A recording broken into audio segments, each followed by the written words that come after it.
In today's video, I'm going to teach you how to zoom in and out in a Canva design. If you're working on a design in Canva, being able to control your zoom level can make the editing process much easier.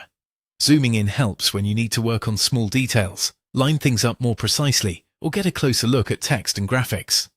Zooming out, on the other hand, gives you a better view of the overall layout, so you can check spacing, balance, and how everything looks together on the page. To get started, open your Canva design and make sure you're inside the editor.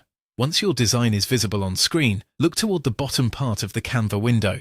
You'll find the zoom slider there.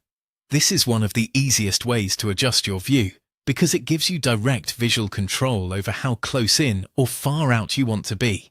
Simply click the zoom slider and adjust it until the design appears at the size that works best for what you're doing. If you prefer using keyboard and mouse shortcuts, there's another quick option. You can press the Control key on your keyboard and scroll up with your mouse wheel to zoom in.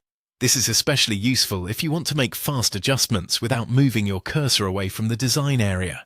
It's a smooth and efficient way to get closer to your work while staying focused on the part of the canvas you're editing. You can also use keyboard shortcuts with the Control key and the plus or minus keys. Press Control and the plus key to zoom in. Press Control and the minus key to zoom out. This method is helpful if you want consistent zoom changes in clear increments, and it can be more comfortable for users who like working from the keyboard. For zooming out with your mouse, press the Control key and scroll down. That will reduce the zoom level and let you see more of your design on the screen. This is great when you want to review the full composition or quickly switch from detailed editing back to an overall